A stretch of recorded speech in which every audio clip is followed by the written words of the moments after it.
Nikki Rose at Nikki Rose Goes Vegan. Welcome back to my channel.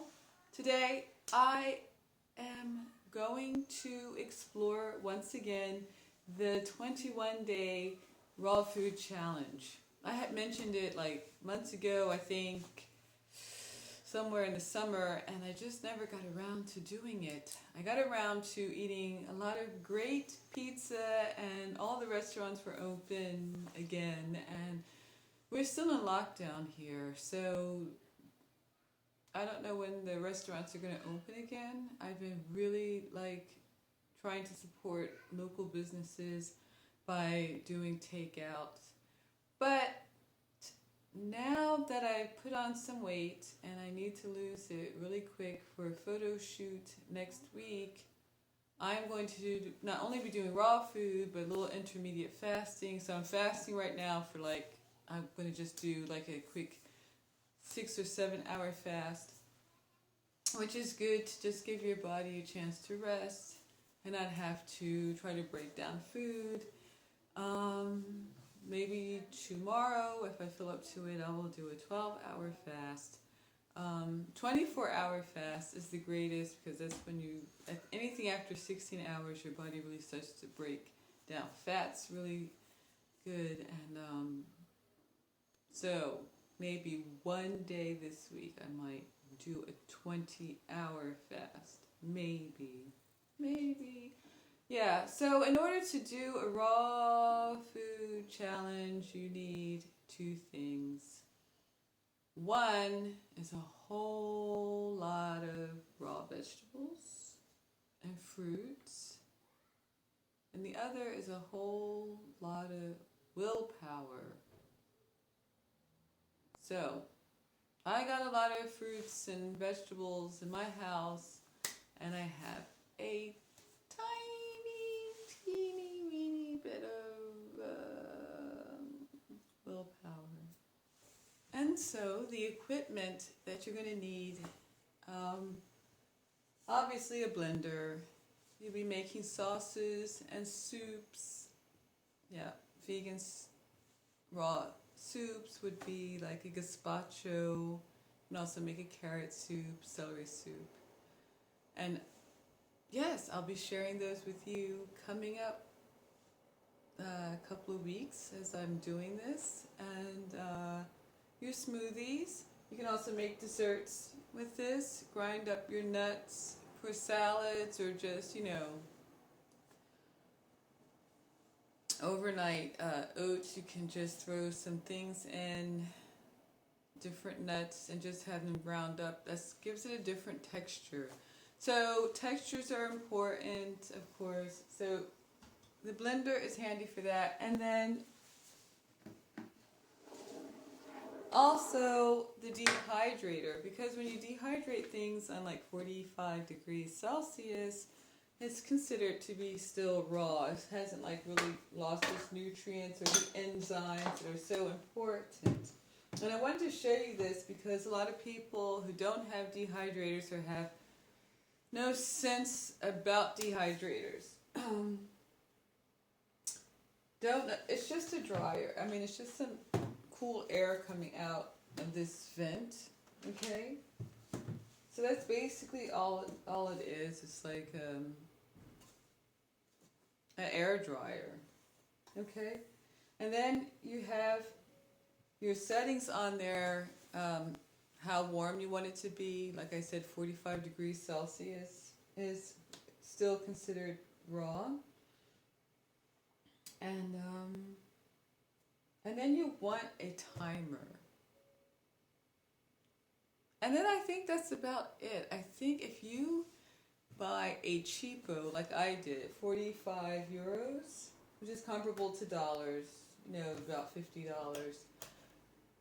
Just make sure it has a timer so it can just shut itself off, because obviously it takes a long time to dry some things out.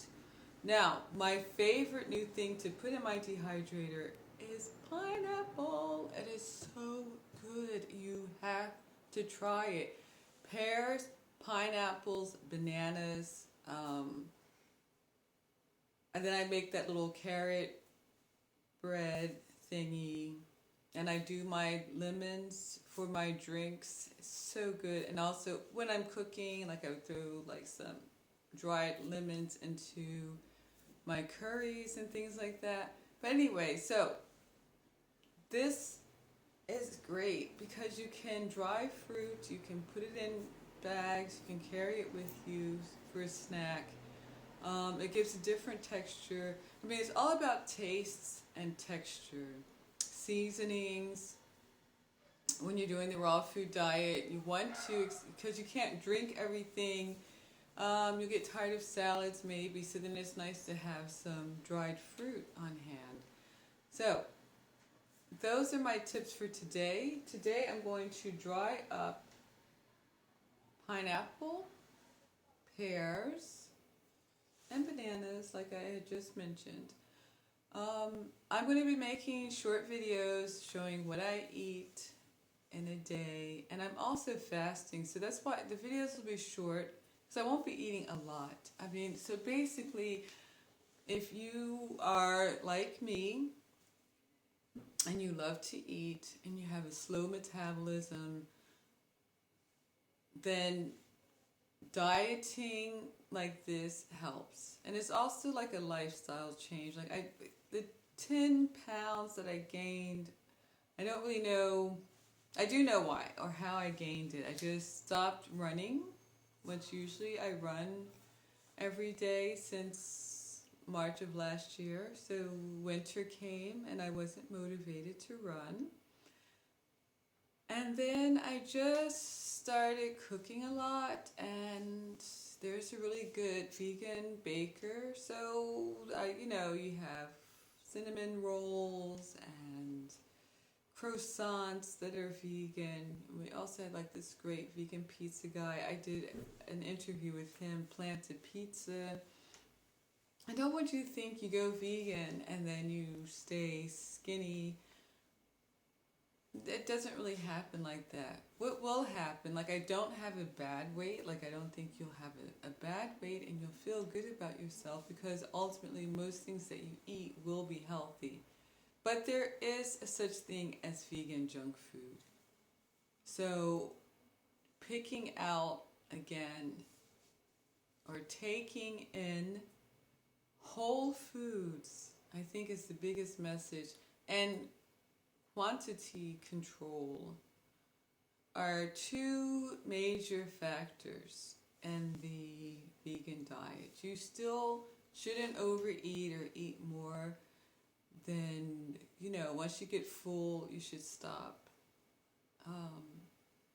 And then the second thing is you should be eating more whole foods, like not processed foods. I mean, bread is actually processed. So, when you want to lose weight and you are vegan, the best thing to do is just to reintroduce lots of fruits and vegetables into the diet that are raw, basically. I mean, that's just the best way to go. And if you do eat cooked, try to just limit it to one cooked meal a day.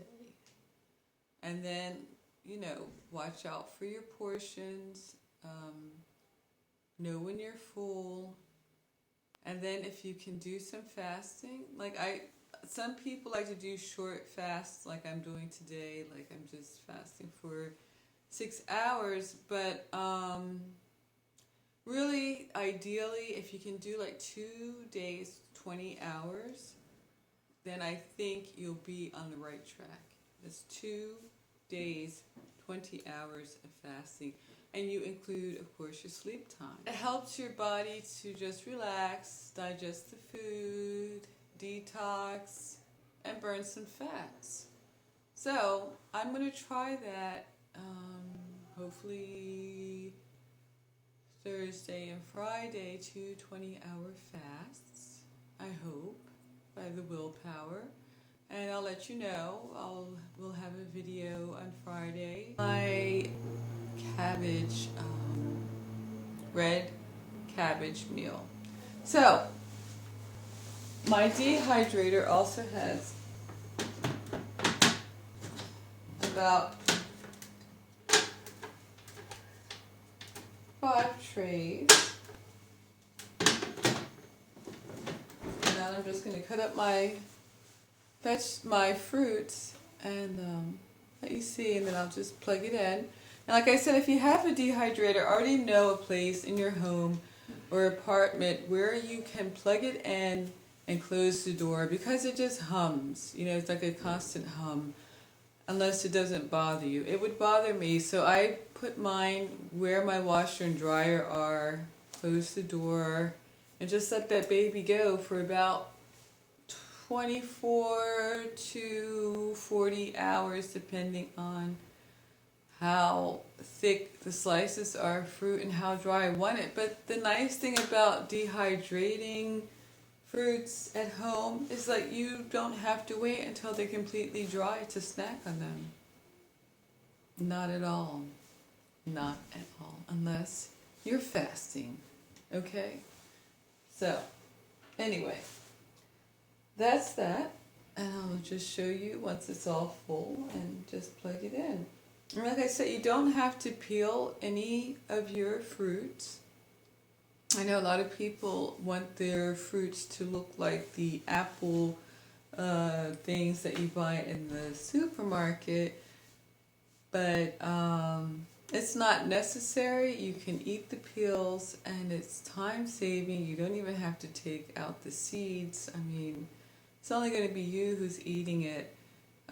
You can, if you want, you can core the middle out, but it's really not necessary. You just slice your fruits and just throw them up on there. Now, the one thing, I will peel my pineapple, and but for the rest, I mean, just make it easy on yourself. It's just sliced fruit. You put it in dehydrator. It's so convenient, and it's such a nice way to have a healthy snack always on hand. And you can keep it running. It doesn't overheat because it's just really blowing up air, you know. So, like I said, so the best feature you want is that it has a timer. You don't have to buy anything really expensive. You should be able to regulate the temperature, and if you have a timer on there, it'll shut off. So like if you go to work, it's like a slow cooker, basically. Think about it like that. So you want a timer on it, so it'll just shut itself off, and then if it's not as dry as you like it, you just start it up again and put the timer on again and just repeat. Okay.